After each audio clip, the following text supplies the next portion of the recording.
Okay, Rabbi, let's get started. Hilchas Tevilas Keilim. Very practical, very negeya. We know from the Torah that when Klal Yisrael destroyed Midian, take down the enemy, and they took the spoils, they took Keilim from Midian, so they needed to kasher them and they needed to toivel them. So I figured, when we go and we destroy Hamas in Gaza, and we decide we want to take some stuff. Actually, there's a video going around now of them going into some Hamas leader's house, which was beautiful with gold and silver, everything. You want to grab, look at the geschmacka gold becher from that Arab. You want to go take it. Yeah, so what do you need to do? So you need to kasher it, hagolah, and you need to do tefillah. So therefore, that's the source. When we take down our enemies in Midian, that's the source for Tevilas Keilim. So we are going to focus on that as we take down the enemy in Hamas. Please, God. Okay. So there's a mission in Avodah Zarah, Daf Ayin Hey Amid Beis. And it says when you buy a kli from a non-Jew, so it's not only when you destroy your enemy, it's also when you go to the store and buy it, but that's not as fun. Then tefillah is required. Now, from the fact that it's a source in the Torah, bepashtus, it's the reisa. However, just to be honest, there are some who hold that source in the Torah is just a remez, and it's a din derabanan. L'maisa, Rashi and Tosfos both hold it is a din deraisa. The Rambam calls it midivrei seifrim. Now, when the Rambam starts calling stuff midivrei seifrim, there's always people that like to fight. The pashtus of the wording of divrei seifrim sounds like it's derabanan, but it is the debate within what the Rambam exactly means when he says midivrei seifrim. But once again, the pashtus of that wording is derabanan. The Ramban, there's a steerer within the Ramban of what he holds. I don't want to get too involved in it. Maybe he was chayzer, unclear exactly, so we're going to put the Ramban aside, but I just want to let you know of some of the hack. L'maisa tachlis, what do we hold? So the Gra proves from the Shulchan Aruch that the Shulchan Aruch holds it's the reisa. From the fact that we're toivel b'safik, there's a whole case of a mashkin, of a guy, whatever the case is in the point. But it's a case of a safek chiyuv, and we say that you have to be toivel by a safek chiyuv. Memela, it must be a din deraisa. Because if it was derabanan, we would say safek derabanan lahakal. And I'm not getting involved right now about, wait a second, it's a davar sheishal matariels, so we're going to rely on safek derabanan lahakal. I'm just telling you the Gra felt it's a proof. We could discuss the pilpul later. And the Taz also wanted to prove that the Shulchan Aruch holds it's deraisa. Why? Because the Shulchan Aruch passes, you're not allowed to send your 11-year-old to toivel the item. And apparently, if it was a din derabanan, we would be soimich, we would rely on the 11-year-old to be toivel it. But since it's a din deraisa, we need a gadol. Okay. And that halacha also we will get into later. But the point for now is, we seem to conclude that it is deraisa. That's how the Shulchan Aruch seems to paskin, and the consensus surely is Tevilas Keilim is a din deraisa. Okay, what is the purpose of Tevilas Keilim? So the Yerushalmi explains, it is to take an item from Tumas Akum to Kedushas Yisrael. So guys, it's a heilig gazach Tevilas Keilim. We're taking stuff. We're not just goyim with kippas. We're Kedushas Yisrael. We're taking the item from Tumas Goyim to Kedushas Yisrael.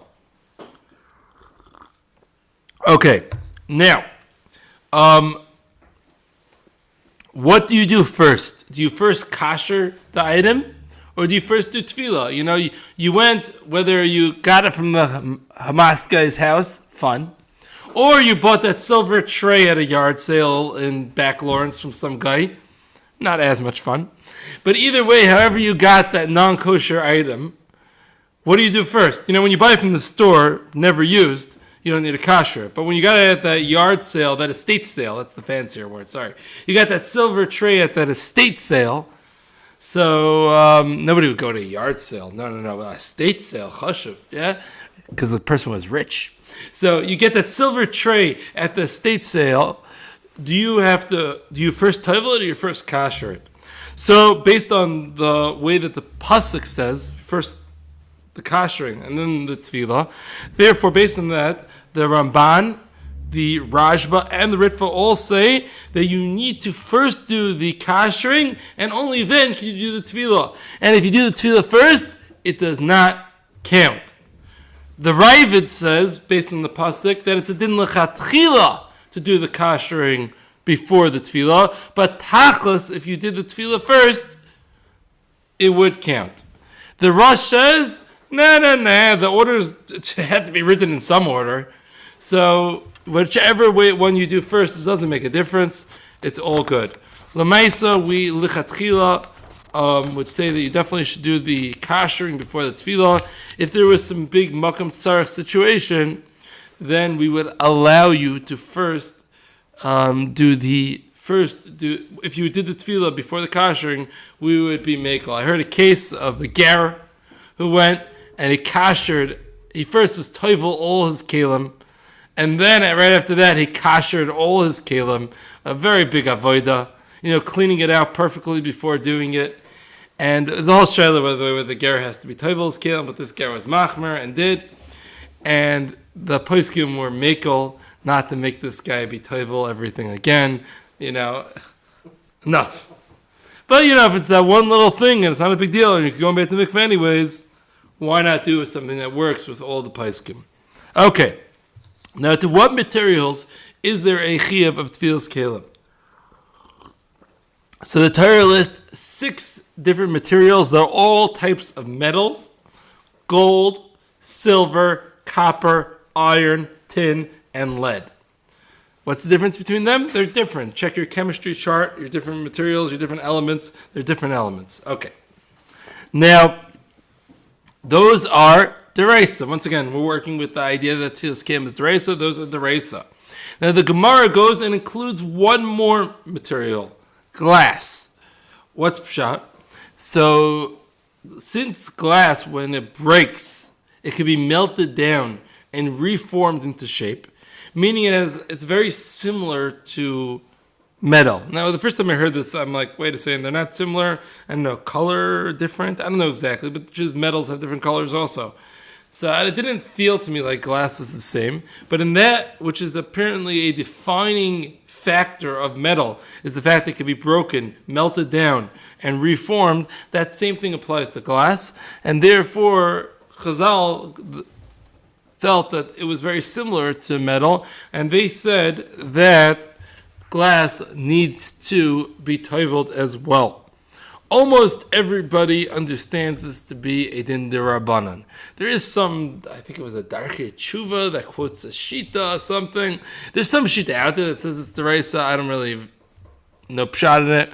But the Maisa, everybody else, and the consensus is that glass is chayev midarabanan. I'm just throwing something in there because there's like this misconception. You make brachas on derabanans. So when you're toivel glass, you make a bracha. I've heard this a couple times. It's glass, no bracha required. Well, what's derabanan? I make a bracha on my Chanukah menorah. I make a bracha on my Megillah. I make a bracha on my Kiddush Shabbos day. I make a bracha on lots of things. Well, that's not such a shayla, the Kiddush Shabbos day. Put that aside, you're making a gafen. Beseder. Shabbos candles. They're already remez. The race is what to discuss. Okay, Beseder. Picking shitas here. But even though we pass in that way, Beseder. But Lamaisa, we make brachas in derabanan. Glass is derabanan. Erev Tavshilin. Very good. We definitely make brachas on derabanan. So I'm just putting that as a side. Yes, bracha on being toivel glass. Okay. And I know that there's some hak, this glass, not that type. L'maisa we paskin every type of glass, whether you call it Pyrex or crystal or Corel or whatever other fancy names you have for glass.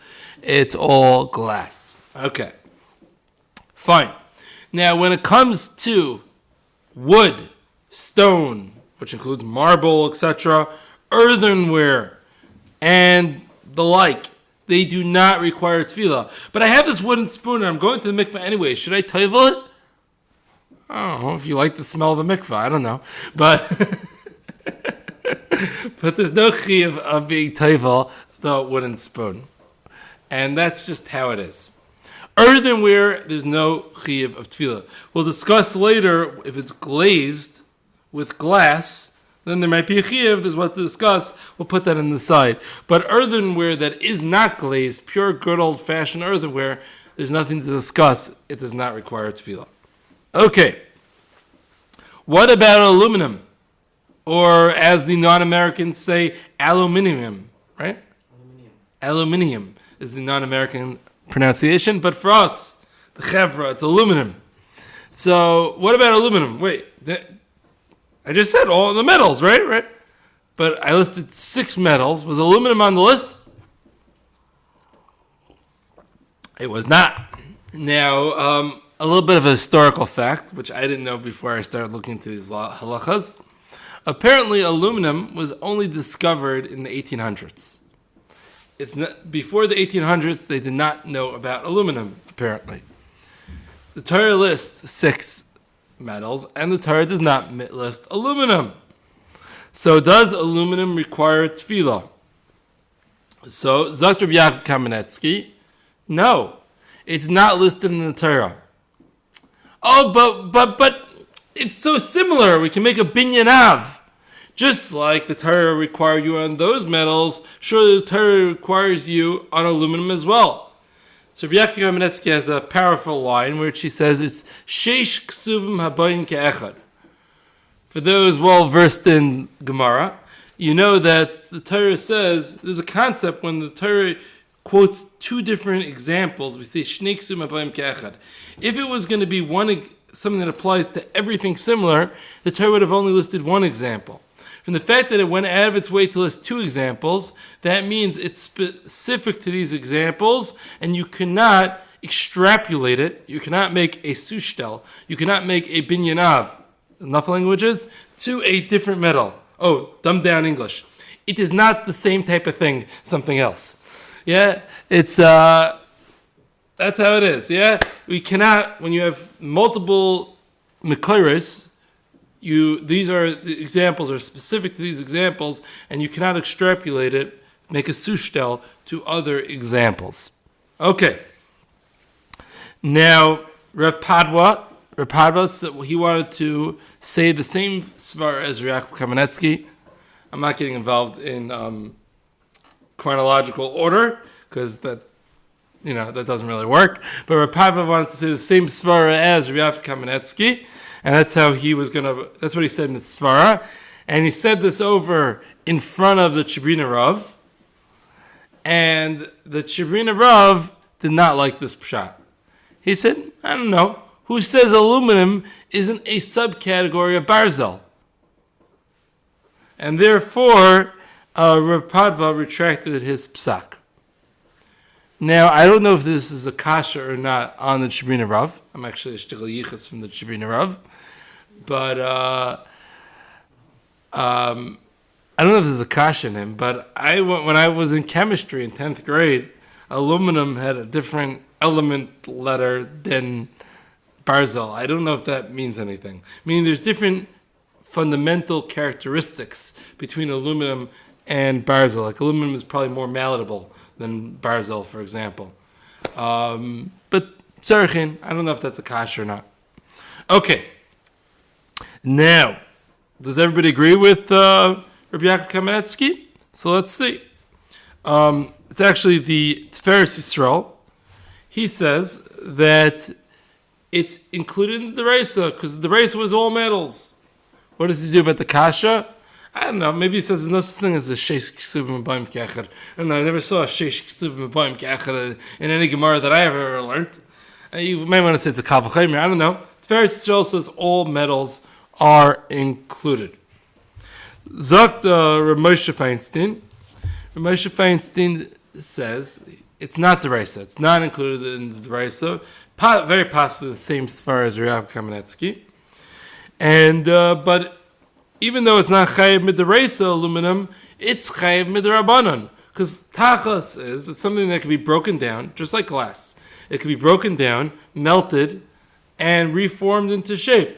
And therefore, since it can be broken, melted, and reformed into shape, just like we say that glass is chayiv mid'rabanan, so too is aluminum.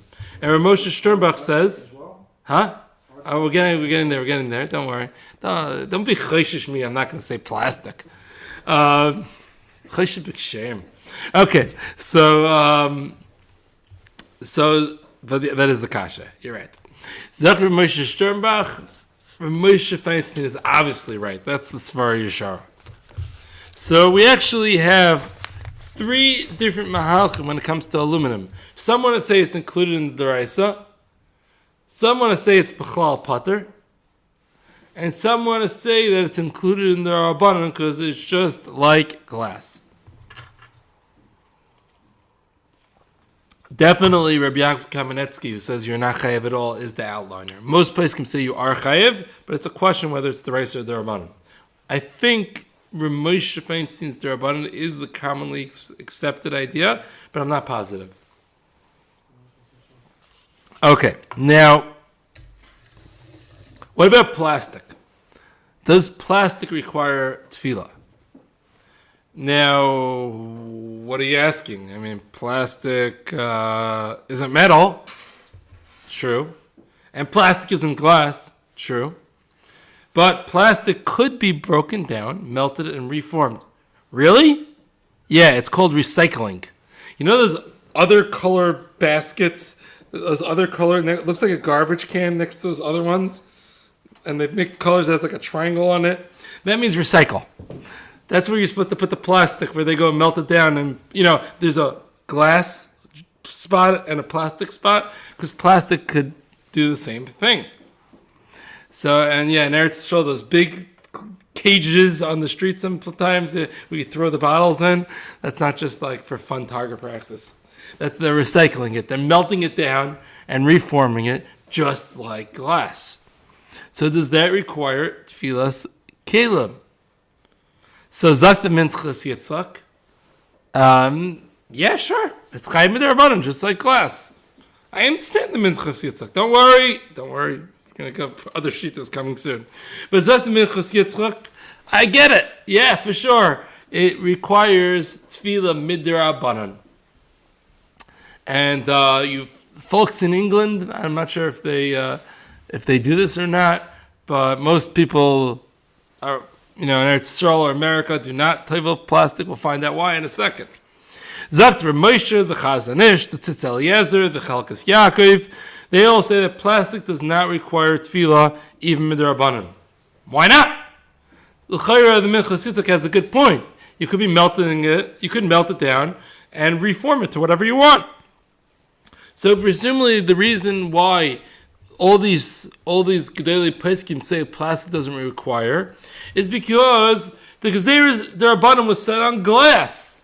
It was not said on plastic. It wasn't said on anything that you can melt down. It was said on glass, and this is not glass. Okay. So I hear that because I know when that's how Gzeres Rabbanan often work. That's said on what it said, and you can't expand it to something else. But wait a second, we have a little bit of a problem. Remember I just quoted the Ramosha earlier, who said that aluminum is chayiv mid'rabanan because you can melt it down, and you could break it, melt it down, and reform it? Well, guess what? What's the difference between plastic and aluminum? Why in the world would Ramosha say, oh, you know what, aluminum? You can melt it and reform it? Chayiv mid'rabanan, it's like glass. Plastic, you can melt it and reform it? No, plastic's not chayiv, even d'rabanan. Steer and Ramosha. How are you going to answer? So there's one or two ways of differentiating between plastic and aluminum. One way is like this. When the Gezer d'Rabbanan was really said on everything meltable. Everything meltable and reformable is chayiv d'Rabbanan. The Gezer was said that on everything that existed in the world. It's true at that point in history, they had not yet discovered aluminum. But the aluminum did exist. And therefore, the Gzeir D'Rabbanan was chal on the aluminum because it was everything that could be melted and reformed, including the aluminum. Whereas plastic, it's not pshat that they didn't discover plastic yet. Rather, plastic didn't even exist yet. So the Gzeir D'Rabbanan was not chal on the plastic. That's a lamdish chiluk. Not a balbatish svara, but a very lamdish chiluk. But perhaps we could say it for those that love lamdas. The gezerah had to be chal on something. It could be chal on the aluminum in the ground, in the cave, wherever they find this stuff, but it couldn't be chal on plastic because it didn't exist. That's option A. Option B is if the Rabbanim were going to be mechayev tefillah on glass, kal v'chomer, they require tefillah on aluminum, which is even closer to the metals that the Torah is mechayev. So you know it's included via it's a kal v'chomer from glass. However, plastic, even though it is in many ways similar to glass, if you ask anybody, just balbatish, what's closer to metal? Glass or aluminum? They'll say, aluminum is metal. What's closer to metal? Glass or plastic? I think most people would say glass. It's harder. It's more similar to metal, usually. And therefore, you cannot make a kal v'chomer from glass to plastic. And I think it's more balbatish. I like it better. I'm sorry for the Lumdish people that like the first shot better. I gave one for you too. Okay. Fine. So I just said aluminum needs tefillah. Now originally when the Poskim were hacking about this, they were hacking aluminum pots, which is like a real cheap aluminum pots. Now, what about aluminum pans? The disposable pans, the 9x13s? Do those require tefillah? Please don't say that they need to. I get you. Don't worry. Do aluminum pans need tefillah? Okay, so let's find out. So, let's think about it. Well, no, it can't. No. No tefillah necessary. It's disposable. So? So who cares if it's disposable? Why should that make any difference? So Zak the Minchas Yitzhak, he throws out two different svaras. He says if you're only using it once, it isn't considered a kli. A kli by definition is something that you use more than once. So if you're only using it once, it does not have a din kli. And therefore, once it doesn't have a din kli, it doesn't require tefillah. And then he throws out another svar, which is similar but different. You have to listen carefully to hear the difference. The other svar of the Minchas Yitzhak is, it's created in order to be thrown out. So it's not a kli. One is the focus on my usage. I'm only going to use it once, so it's not a kli. The other one is, it was created to be thrown out. And once it's created to be thrown out, it doesn't have a din kli. Those are two svaras of the Minchas Yitzhak. Maybe drinking a bottle of beer. Yeah. Well, we'll get there. I'm getting to the glass bottles. Don't worry. Let's just stay in the aluminum because we're going to get there soon. So those glass bottles, I know, are not meant to be thrown out. Beer bottles? Sure, they're meant to be thrown out or recycled. People use them one-time use, but they could be used more. But you'll see. I'm gonna give the Ramosha svara, and then we're gonna go through a couple items and see which svaras apply. Ramosha says something that can only be used can only be used once isn't a kli. And then in another place, Ramosha writes that I believe he writes. I heard this quoted. I didn't read it. Something that can't be used permanently isn't a kli. The Ramosha therefore says aluminum pans don't require tefillah. So let's just think about this for a second. So let's first talk about somebody that's going to use their aluminum pan once. Their intention is I'm using it once. Use it once, throw it out. That type of yid. Some people say the normal guy. Some people say the guy who wastes a lot. Obviously depending on who you are, point your finger the other way, right? Fine. No, I won't tell. Okay, so If you only use your pans once, so you have both of the minchas yitzchak svaras, right? It's something that was designed to be thrown out. It's something that you're only planning on using once. So there's surely and what about the Moshe Svar? It's something that can only be used once. So I think we actually have to take a step back and differentiate. There's two different types of 9x13 pans in the world. One is what we call a Israeli 9x13. That's, let's say you hold a pan on one side and you put something heavy in the other side, something heavy like marshmallows, then the pan cracks over in half and breaks. So, because those marshmallows are just, too heavy for that very, very strong Israeli pan. So, I'm not talking bad about Eretz Yisrael. I'm talking bad about Eretz Yisrael pans, to be clear. Yeah? So in that pan, you could buy better ones for more money. It's just, we don't. So those, I hear the taina that, listen, they can only be used once. After you make the yapchik in there once, you're not using it again. So you're just not. Then there's another type of pan, which we call an American pan. There you hold this end, you hold the side over here, you have a big fat lasagna in it, and the pan doesn't fold in half, it doesn't break. So in those pans, I don't think you have the svar of Moshe that it can't be used. I think you could use it. You might decide not to, but I think you could. And especially if you're going to use it for challahs, as opposed to lasagna, you can for sure reuse it. So it's a little bit complicated because it kind of depends on what your use is, and they get used for many different usages. So it's a little difficult.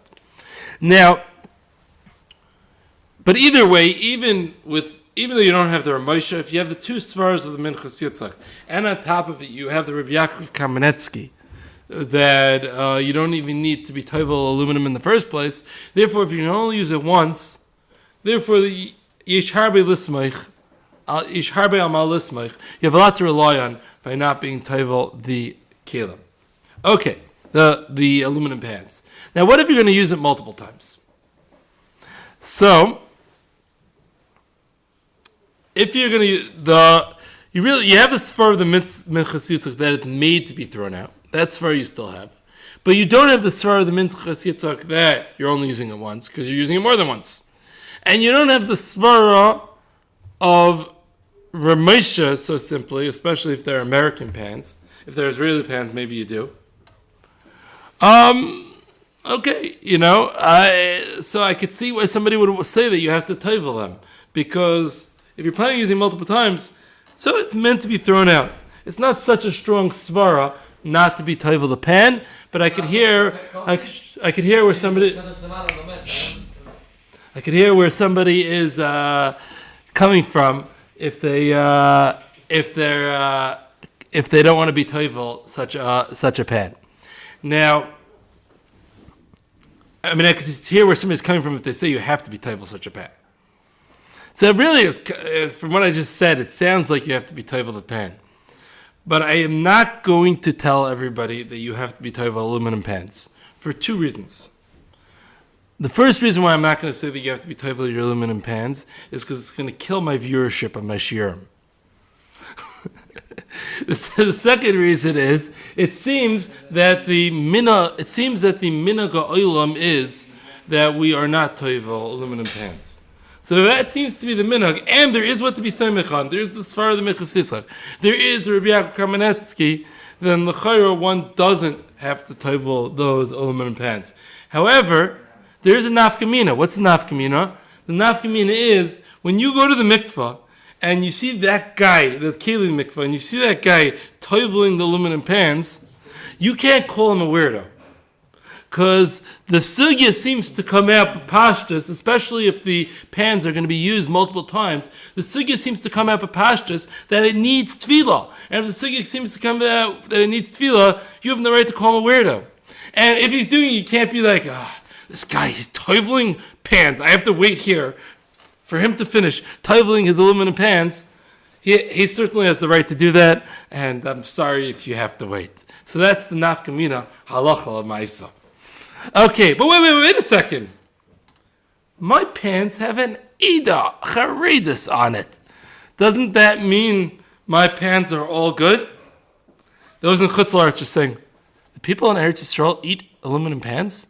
Okay, for some reason, there's a Eida Charedis on our aluminum pans. Why is there a Eida Charedis on the aluminum pans? So I heard previously that the reason why there's a Eida Charedis on the aluminum pans is because they took care of the Tevilah issue. And you don't have to be Tevel them. And that's what the Hechsher is coming there for. What does that mean? There's no need to be Tevel them? So no, it doesn't mean there's a Yerushalmi Yid sitting there by the Zipnik mikva, being Tevel each pad, giving it a little Tam Yerushalmi. That's not what's good. That's not what they were doing. Probably what I would assume that was done is they assure that it was made in Eretz Yisrael. And if it was made in Eretz Yisrael, we know that Keilim that are made by a Yid does not require Tevilah. So that's what I thought was going on by the aluminum pans. I heard a shiur where somebody apparently looked into this, and apparently it's not true. Apparently, the point of the Eida Charedis on the pans is to say that the pans aren't lined with lard, pig fat, and that's the point of the hechsher. So there's a kasha. Nobody lines the aluminum pans with pig fat. Nobody's done that for over 50 years. So who needs a hechsher to tell you that there's no pig fat? And the answer is the Eida Charedis also needs to macha parnasa. And therefore they get paid to put their hechsher on it. What I did hear, interestingly enough, once again I haven't verified it personally, but apparently the aluminum pans that have a Beis Yosef on it are actually made in Eretz Yisrael. So apparently when it comes to pans with a hechsher, Beis Yosef, you'll do better. My wife is going to the supermarket, Shiur, and I asked her to scout out the aluminum pan section for me and see if any of them say made in Eretz Yisrael. And she said there was a couple different companies which all had the Eida Charedis. None of them said on it made in Eretz Yisrael. I'm not saying it isn't. I just didn't say. And there was no Beis Yosef ones in Shiur. I guess next time I have to go to Rami Levi. If you get that, great. If not, it's okay. Okay, so any more things that we could do? I forgot. There's one eitzah, the emek tshuva. Now I don't know who the emek tshuva is actually, but it was an interesting eitzah. I heard of him. I just don't know who it is. He said you could take the pan, you fold down the sides, and therefore you make it into that it's no longer a kli. And once you fold down the sides, it's not a kli, and you put it back. Now, when you put it back yourself, who made it? Me. Am I a Jew? Yeah. So it was made by a Jew. Made by a Jew, no tefillah required. The only kasha on this pshat is that we generally only say that if it's a ma'aseh uman. If you needed a professional to put it back to how it was. And you don't need to be a super professional to fold up the sides of an aluminum pan. However, I don't know, maybe it's something. I guess it's better than nothing. Okay. Fine. Now, that is aluminum pans. Now, as the Shulchan... one thing that I wanted to just speak out, once I discuss disposable, one important point. You know how you're allowed to use a kli one time before toveling it? Not true. Wrong. But what do you mean? I heard that 500 times when growing up. So did I. It's not true. A lot of poskim are trying to figure out, where did this come from? Modern day poskim. Because this little myth has been floating around. You ever heard of that you could use it once? Yes. Okay, everybody heard that. So why in the world did we all hear this? It's mifurish, clear as day, that is not the halacha. So maybe from the fact that we knew that you could use a disposable kli once, so therefore, because it's disposable, people got the wrong idea that you could use any kli once. Maybe that's pshat, I don't know. But no, you get that pot and you want to use it one time before going to the mikva, you cannot do it. I am sorry for bursting your bubble. Okay. Now, The Shulchan Aruch says there's only a chiyuv tefillah on a kli suda. What is a kli suda? A kli suda is a kli, a utensil that's used for either cooking or eating. What if it's, let's say for example, we call a kli oitzer, something to store the food. Let's say you keep the food, you have this big container where you, in your kitchen, storage container where you store, I don't know, macaroni. I don't know, whatever it is that you store. You don't eat out of there. Or you store the macaroni, you store the cereal. Oh, that's a good one. You know, the people have those, like, especially like bubbies. You know, the bubbies have those storage things for the cereals. For some reason, they don't like cereal boxes. You know what I'm talking about? So you take Bubby's thing, you know, the shini b'tayvela. It's touching the food. Amazing chiddush. You don't need to be tayvel that l'chayra because that just anyways they're plastic, but whatever. That just stores the cereal. You don't actually eat from it. Bubby wouldn't be happy if you ate from that. Actually, I jumped the gun a little bit. I apologize. When it comes to the Kli Oitzer, the Yad Ephraim says you don't need to tayvel it. The Aruch HaShulchan says you don't need to tayvel it. The Kitzur Shulchan Aruch actually says you do need to tayvel it. But we paskin that you do not need a tayvel. Skip that a little bit, but l'maisa you don't need it. Okay, what about the coffee jar? Taster's choice. My jar of Taster's choice. Oh no, he's not going after my Taster's choice. Okay, hold on. The bottle of Taster's choice, or your bottle of Snapple, or your bottle of beer. One-time use. One-time use. So the Snapple jar and the bottle of beer, that's going to be a little bit easier because that's clearly disposable. You use it one time. Very rare for anybody to refill their beer bottle or refill their Snapple bottle. And really all you're doing is you're emptying it of its contents. On your first use that you have of it, you don't use it. Once you open it, you don't use it to store it further, usually. There are exceptional times where you're going to put half of it back in the fridge. But I would say most of the time, it gets used up on its first use. And therefore, what your main thing that you do with this kli is you just empty it out. Even if you save a bottle and you only ever pour out from it. Oh, if you don't drink from it. Yeah. If you don't drink from the bottle, it's better. Yeah. If you don't drink from the bottle, it's better because then it's definitely easier to call it a kli oitzer. But, you know, let's face it, beer bottles, Snapple bottles. Glass wine decanter. Wine decanter? Yeah. Interesting. You only ever pour You out. don't drink from it. Nobody Interesting. drinks from it. But that's a little bit different. I'm going to discuss this. That's something you bring to the table. Once you bring it to the table, then it's already considered something that's part of the Suda. It's harder to call it a storage container. This is a debatable point. I'm not saying this is a kuliyama, what I just said, but once it's something that's served at the table, it's no longer just a storage item. As opposed to if you have a glass thing that's, you know, it's not brought to the table, which is, I don't know, by the way, when I said, now you got me thinking, going back to Bubby's cereal thing, it depends how it works in Bubby's house, whether she lets you take those things to the table or you're supposed to fill up your bowl in the kitchen and bring it to the table. It might depend. I didn't think about that beforehand, but yeah, taka. So the decanter would pashtus be chayav because that's you serve at the table because you're a fine schmecker and you want to show everybody you're a fine schmecker. I know it came in a glass bottle, but this glass is better. The wine will breathe more.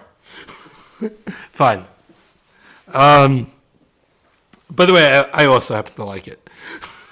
Just nobody ever bought me one as a present, so I can make fun of it. Fine. So that wasn't the hint. Okay.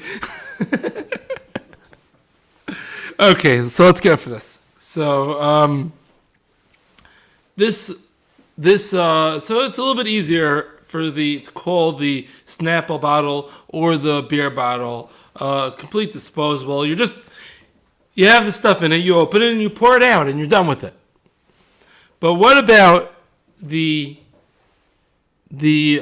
Taster's Choice bottle? Now, even somebody like me that drinks a lot of coffee. Just have a quick question. Yeah, sure. on Shabbos to open those bottles will freak out and say you're making it clean. But for Tevilas Keilim, from that same drink you're drinking out of on Shabbos, after you're done with it, you say, "Oh, it didn't need Tevila because it's not a Kli." Just wondering. That's an interesting thought. So which one do you want? You want us to be make on Shabbos, or you're pushing to be Machmer? I'm not pushing either way. I just want to know, am I making it clear, or is it not really a Kli, and therefore... I hear you. It's a good kasha. First of all, a lot of making the Kli that we talk on Shabbos, it's very often about the cap. Usually we say that, but you're going to say a kal v'chomer. If the bottle is not a Kli, then the cap is certainly not a Kli. It's not so simple, because the cap in a lot of these items goes on and off and on and off. Once again, we're not talking about a Snapple. Nobody ever said Snap is a problem because it pops off. Right. We're talking about things like a soda bottle where it gets turned on, turned off. Yeah. So even in the one usage of the bottle, the cap gets used 7 times. Once the cap gets used 7 times, it's much more difficult to say that it's not a Kli. The cap. Yeah, the cap. We're worried about the cap. We're usually worried about the cap in Shabbos. Yeah, I think that would answer it. But I appreciate the challenge. Okay, Gvaldik. So, let's go. So, clarification. So Shabbos Shiloh, but it will help with this maybe. That when you're opening big bags of stuff, the Shiloh's not on the bag. So over there, the shayla is in the bag. Right. That's the shayla. Is it considered? You're saying it's a single use. So there are poskim that is a kula that is said. There are poskim that are semech on that. That you're allowed to use. And that's why, by the way, as a side point, I mean, I was getting very side, some poskim are makel on these individual sized potato chips, but on the large size are machmer for this reason. But that's, there's different shitas to see who matches up with who and etc. And there's other head term that it might be what they call the place called mustiki, which is a real junk kli, which is much more difficult to call a beer bottle a mustiki or a taster's choice bottle. Okay, side point, fine. Now, our taster's choice bottle. Now this is going to be a little bit more difficult because this is something that even the big coffee drinkers like myself, I don't knock off a full jar of Taster's Choice in one sitting. That's going to be there for a couple of weeks, this bottle, until you get to the bottom of it. For some people, it's going to be there for a year until they get to the bottom of it. But most people, it's going to be there a couple of weeks until they get to the bottom of this bottle of Taster's Choice. So it's very hard to call that disposable, one-time use. Meaning, even though it's true that they're not going to refill it, necessarily, but to say that it's not going to be used, not so simple. So the Maisa, how could we make with the jar of Taster's Choice coffee? Now, the Chalkas Yaakov says, when you buy the coffee, you don't have das of acquiring the glass jar, the jar. You only have das on acquiring the contents. Memela, you have no chi of tefillah because you never acquired the jar. Now, I find this svara hard to swallow. And I'll tell you, I'll bring a raya. Besides, I be'etzim find it hard to swallow because I think you're buying the combination. But even besides my svara, I have a proof. In Eretz Yisrael, they sell, very often, from the same company. They'll have the Taster's Choice or the Jacob's Coffee or whatever company you like in the glass container. And then on the supermarket right next to it, they'll have the same size container of Taster's Choice in a paper, plastic, whatever it is, a little bag type container for the glass. I think it's the design, I assume, is to refill your glass container. Now, what costs more money? The glass. So you went and spent the extra 2 shekel to get the one with the glass container as opposed to getting the same exact amount of coffee in a bag. You can't tell me that you didn't have das in acquiring the glass jar. Because if you didn't have das in acquiring the glass jar, you would have bought the bag for 2 shekel cheaper. And most people buy the jar. Not that I looked into it, but I assume it seems to me the sales on the jar are much more than the sales on the bag, even though it costs 2 shekel more. And don't start, I know you guys in Chutz La'aretz, don't start thinking about, oh, well, us in Chutz La'aretz, we don't have the jar. In Chutz La'aretz, they don't even bother selling the bag. And because they know you all would buy the jar. They know you all would buy the jar. So don't even think about it, all right? Now, so you're obviously acquiring the jar, right? It's pashut. I don't know. I have a hard time with the Chalkas Yaakov. Now, Rav Moshe Feinstein, he wants to say that the jar, very interesting svara, the jar is bottled to the coffee. And he has a raya from Meiser Sheni. If you have Meiser Sheni money that you brought to Yerushalayim, you're only allowed to use that Meiser Sheni money to buy food. Now, you're allowed to use that money to buy food in a jar, pay for the jar, pay for the container as well. Why? Because the container is bottled to the food. So he says, so too over here, you don't have to do tefillah on the jar because the jar is it's glass coffee, so to speak. It's bottled to the coffee, and therefore no tefillah is required. Gishmak, but l'maisa it's chedesh. Now,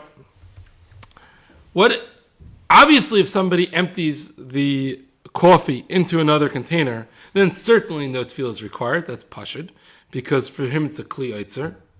But from a lot of us, that's not how not a lot of us. We all don't do that. None of us do that. And we all use it, so it's hard to call it a kli eitzer if we all, consistently open and close it and take our coffee from there. It's a little bit hard to say it's kli eitzer. I think I once saw somebody say that if you wouldn't bring it to the table, then it's still called a kli eitzer. I don't know, maybe. First of all, I would bring it to the table. And, in Eretz Yisrael, you'll see by a bris and whatever, they'll put out very often that bottle of Taster's Choice, etc. So therefore, it's hard to say that it is just a kli eitzer. Here's a geschmack one. Can you use the lid? You pour the coffee from the Taster's Choice bottle into the lid, to make sure you have the right amount. You don't want to get too much. You don't want to get too little. You don't want to pour it directly in your cup where you can't pour it back into the glass container. So you put it onto that little metal lid. Is that okay? So, the metal cap is maybe even a little bit harder to call a kli eitzer. I don't know. It's very difficult. I guess if you work with a Rav Moshe, maybe you could say the lid of the Taster's Choice is also bottled to the coffee. I feel like it's a little bit harder to say that the lid is bottled to the coffee than the glass jar itself. And you're going to see in another second why I think it's even harder to say the metal cap is bottled. Maybe you have that paper, if you ever notice there's like a white paper that blocks it from touching the actual metal. But usually that doesn't have any significance in halacha, so that's also difficult. Now, something interesting that Rav Moshe said. Rav Moshe says, I know I'm saying a chiddush with this glass container being bottled. What if you're going to reuse it? So in the Chalkas Yaakov, if you're going to reuse it, you're done.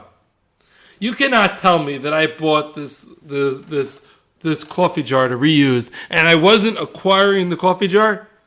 Give me a break. You can't have it both ways. So if you're one of those people that reuses it and fills it up with sugar and put the tea bags in it and whatever else you do with it, then you're done. You're dead in terms of the Chalkas Yaakov. Sorry, no heter.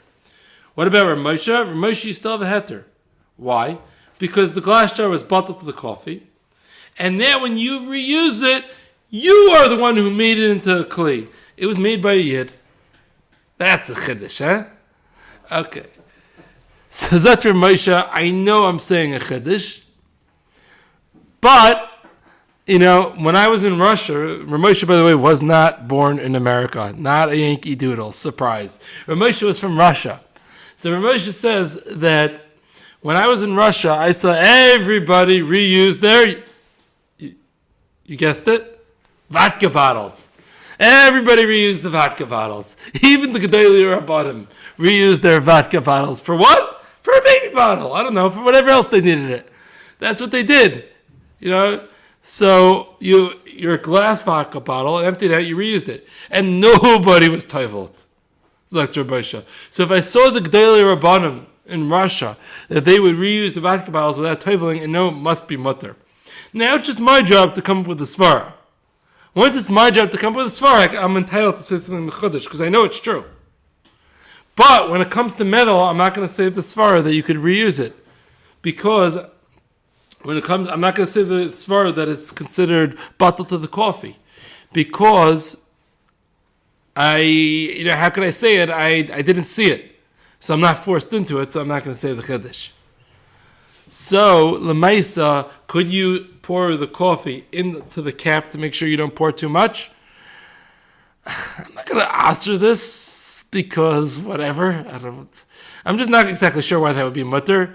So I'm definitely not muttering it. Put it that way, because I don't really see why it would be mutter, but it's like a weird thing to answer. So I don't know.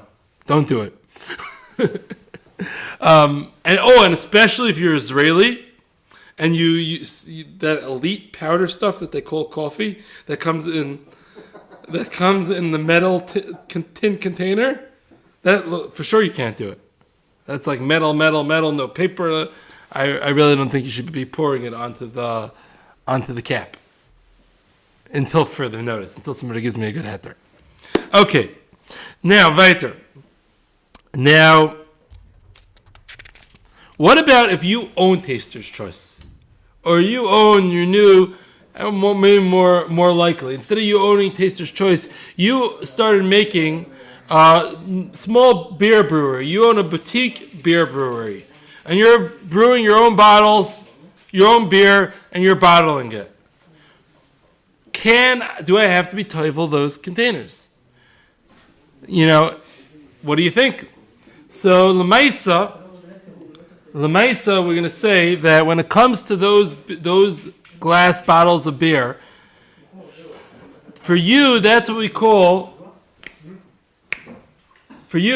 to call kli schayra. So if that's called kli schayra, then it doesn't require tefillah. Because for you, you're not using it for suda. You're using it to sell. And kli schayra does not require tefillah. Okay. Now, what about a restaurant? Does a restaurant need to toivel their keilim? So zot the darche tshuva. A restaurant does not need a toivel their keilim, because that's not kli suda. That's kli schayra. That's business keilim, not suda keilim. Now, where Moshe says that's no way. The svar is just not there. You can't tell me that these keilim of a restaurant are there for business. They're there to eat on. Maybe the jar of Taster's Choice, you're putting it in something so in order to be able to sell it, etc. The keilim of a restaurant are part of the experience. So if they're part of the experience, it's for sure a kli suda. It's there to eat. And therefore you cannot make such a claim.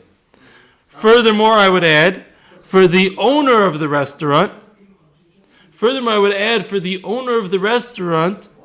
he cannot, if he's going to eat in the restaurant, it's going to need to be toiveled for him to eat from it. What is he going to say when he's eating from that plate? No, it's business. There's business now that you're eating from it, and therefore he would have to be toivel. And unless he gets his one separate plate, weird, whatever, he's probably going to be eating different plates every time. He has to be toivel it. What if the restaurant owner doesn't eat at his restaurant? Then you shouldn't eat at the restaurant either, for other reasons. I would not eat at a restaurant where the owner refuses to eat there. That's way too scary for me. That's not halacha, that's common sense. Okay, now, what if a kli, one more, so Lemaisa, when it comes to the restaurant, with Piskei Tshuva, some rely on this. Lemaisa, I don't like it. I don't think it should be relied upon. But Lemaisa, some do rely on it because it's a real pain in the neck for the restaurant to be toivel. I think the good Haksherim won't let them rely on it. I think some of the poor Haksherim let them rely on it. I don't know names and faces of Haksherim. Okay, now a couple more points before we close up.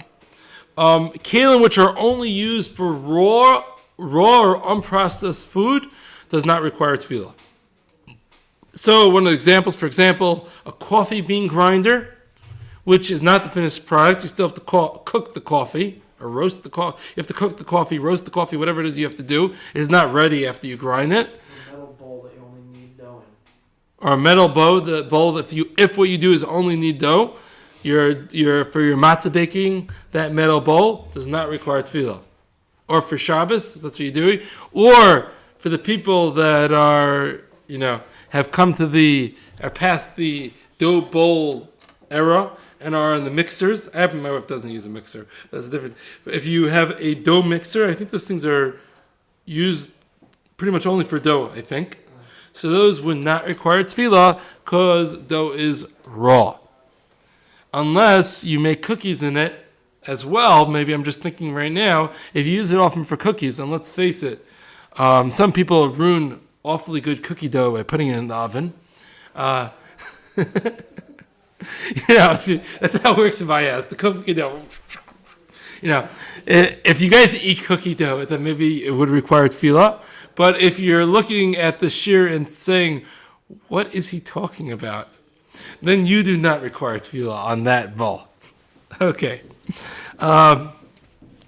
Any other good examples? Yeah. I was going to say a rolling pin, which is used on raw dough. That also does not require tefillah. That was my example. Now, what if a kli is used for both? Then tefillah is considered a kli suda, and tefillah would be required. Now, if a kli isn't designed to touch the food, even though it might have some incidental touches of the food, but it's not its design, tefillah would not be required. So, for example, a corkscrew. Yes, sometimes you stick it in too deep and it touches the wine or whatever. Or a can opener. It's not meant to touch the food, but it might touch the food a little bit. Those things do not require Tevilas Keilim. And we'll call it here for now. And I guess we'll take it up further next week. Thank you for listening.